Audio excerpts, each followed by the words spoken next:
नमस्कार मित्रों, आपका स्वागत है ज्योतिष रहस्य की इस खास प्रस्तुति में। आज का यह विशेष संवाद मिथुन राशि के जातकों के लिए है। अगस्त 2025 की मासिक ग्रह स्थितियों और उनके प्रभावों पर आधारित। यह सिर्फ एक सामान्य भविष्यवाणी नहीं, बल्कि आपके जीवन से जुड़ी हर उस परत को छूने की कोशिश है जो इस महीने आपके लिए मायने रखती है। आपका स्वास्थ्य, शिक्षा, रिश्ते, विवाह, प्रेम, भाग्य, करियर और व्यवसाय हर पहलू पर प्रकाश डाला जाएगा। साथ ही जानेंगे कि ग्रहों की चाल क्या संकेत दे रही है और यह कैसे आपके जीवन को दिशा दे सकती है। महीने के अंत में कुछ ऐसे सरल लेकिन प्रभावशाली उपाय भी साझा किए जाएंगे जो इस माह को अधिक सहज और शुभ बना सकते हैं। यह विश्लेषण चंद्र राशि अर्थात आपकी जन्म राशि के आधार पर किया गया है। अब बात करते हैं मूल विषय की। मिथुन राशि आपके लग्न भाव में इस समय शुक्र और बृहस्पति का संयोग बना हुआ है जो आपके व्यक्तित्व में आकर्षण और संतुलन दोनों ला रहा है। दूसरे भाव में सूर्य की उपस्थिति धन और वाणी दोनों में तेजी का संकेत दे रही है। दशम भाव में स्थित शनि कार्यक्षेत्र में अनुशासन की मांग करेगा, जबकि नवम भाव में राहु आपको कुछ अप्रत्याशित अवसर या विचारों की ओर आकर्षित कर सकता है। तो चलिए सबसे पहले इस महीने आपके स्वास्थ्य के बारे में बात करते हैं। स्वास्थ्य से जुड़ी बातों को समझने के लिए हमें पहले भाव को देखना होता है। यही स्थान होता है हमारे शरीर की ताकत, प्रतिरोधक क्षमता और हमारे मूल स्वभाव का। इस समय आपके पहले भाव में शुक्र और बृहस्पति दोनों मौजूद हैं। एक तरफ ज्ञान का विस्तार तो दूसरी ओर सौंदर्य और संतुलन की भावना। ये दोनों शक्तियां आपके व्यक्तित्व में संतुलन ला रही हैं। पहले भाव के स्वामी यानी बुध इस समय दूसरे भाव में जाकर बैठे हैं और धन के साथ साथ वाणी का भी संकेत दे रहे हैं। साथ ही शनि और शुक्र दोनों केंद्र स्थानों में हैं, जो एक तरह से आपके चारों ओर स्थिरता और अनुशासन की ऊर्जा बनाए हुए हैं। इस ग्रह स्थिति का सीधा असर यह है कि आप इस महीने मानसिक रूप से बहुत परिपक्व महसूस करेंगे। आपकी सोच में गंभीरता रहेगी और हर निर्णय में ठहराव दिखेगा। अब बात करें आपके स्वास्थ्य की, तो यहाँ कोई विशेष परेशानी उभरती नहीं दिख रही। शुक्र और बृहस्पति की उपस्थिति आपको ऊर्जा, आत्मविश्वास और अंदरूनी शांति देती है। मानसिक और शारीरिक रूप से यह महीना संतुलित रह सकता है। हाँ, एक छोटी सी बात, कभी कभी आपको यह लग सकता है कि आप हर परिस्थिति को संभाल सकते हैं, हर समस्या का हल आपके पास है, और ज्यादातर मामलों में यह सही भी होगा। लेकिन खुद को हर वक्त दूसरों से ज्यादा समझदार मानना या अपनी प्रतिभा को लेकर बहुत ज्यादा भरोसा पाल लेना, यह थोड़ी अति हो सकती है। अब जरा आपकी पढ़ाई की ओर रुख करते हैं। शिक्षा से जुड़ी बातों को पंचम भाव से देखा जाता है और इस भाव के स्वामी हैं शुक्र, जो इस समय, जैसा कि पहले बताया गया, आपके पहले भाव में बृहस्पति के साथ विराजमान हैं। जब व्यक्ति के पहले भाव में ही ऐसा शुभ संयोग बनता है तो प्रतिभा में कमी की कोई गुंजाइश नहीं रहती। और जब हम बुध को भी साथ जोड़े जो इस समय आपके दूसरे भाव में स्थित हैं, तो मानसिक स्पष्टता, स्मरण शक्ति और संवाद की कला तीनों एक साथ सक्रिय हो जाती हैं।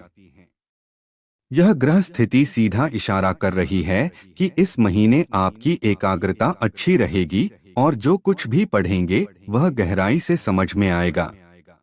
जो विद्यार्थी किसी परीक्षा की तैयारी कर रहे हैं या कोई कोर्स ज्वाइन करने की सोच रहे हैं, उनके लिए यह समय अत्यंत अनुकूल है। अब जरा बात करें, इस महीने आपके प्रेम संबंध कैसे रहेंगे। पंचम भाव सिर्फ शिक्षा या संतान का सूचक नहीं होता, बल्कि यही भाव हमारे प्रेम और मानसिक जुड़ाव को भी दर्शाता है। पंचम का स्वामी शुक्र इस समय आपके पहले भाव में स्थित है, जिससे यह स्पष्ट होता है कि दिल की बातें इस महीने आपके लिए खास मायने रखेंगी। हालांकि राहु की दृष्टि इस भाव पर पड़ रही है और यह कुछ भ्रम या गलतफहमियों को जन्म दे सकती है। बातों को आप ठीक से कह भी देंगे और सामने वाला सुन भी लेगा, लेकिन समझने में कहीं न कहीं जरा सी चूक हो सकती है। यही छोटी सी बात कभी कभी अनजाने में बड़ा रूप ले लेती है। सूर्य भी दूसरे भाव में है, जो संप्रेषण यानी कम्युनिकेशन को थोड़ा तीखा या आत्म केंद्रित बना सकता है।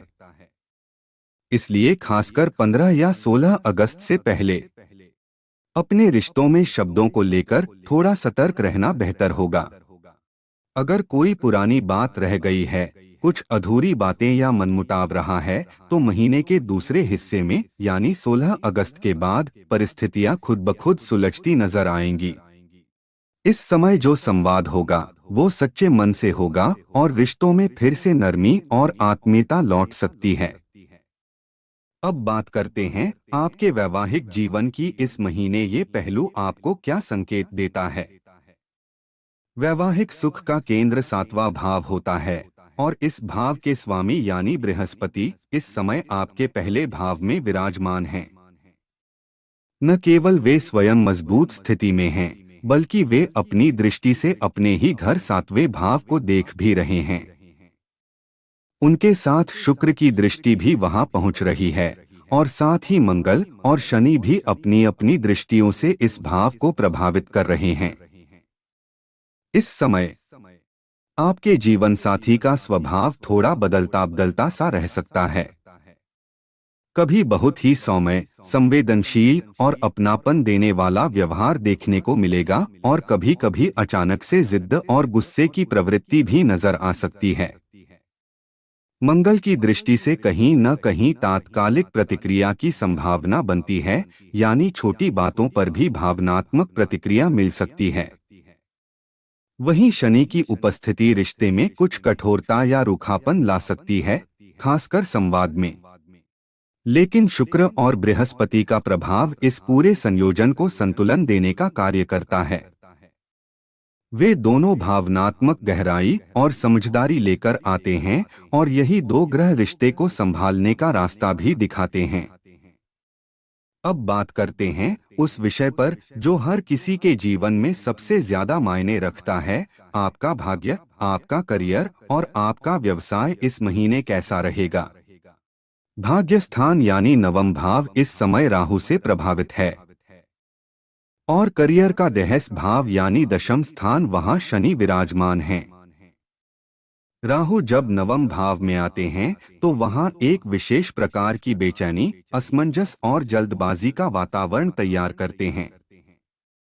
विशेषकर जब कोई नया काम शुरू किया जाए या कोई बड़ा निर्णय लिया जाए तो राहु का यह प्रभाव कभी कभी बहुत छोटी सी बात को जटिल बना सकता है।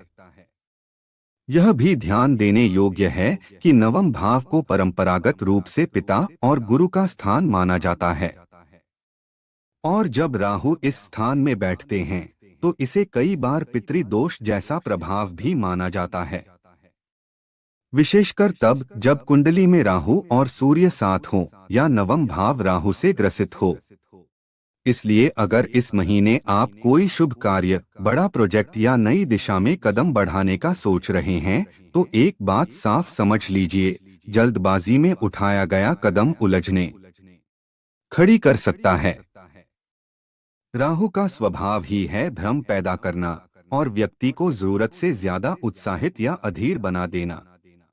और यही कारण है कि अगर आप इस समय किसी तरह की अटकलों में उतरना चाहते हैं, जैसे ट्रेडिंग, जुआ, लॉटरी या शॉर्टकट वाले काम, तो वहां हानि की संभावना अधिक है। लेकिन इसका मतलब ये नहीं कि समय आपके खिलाफ है।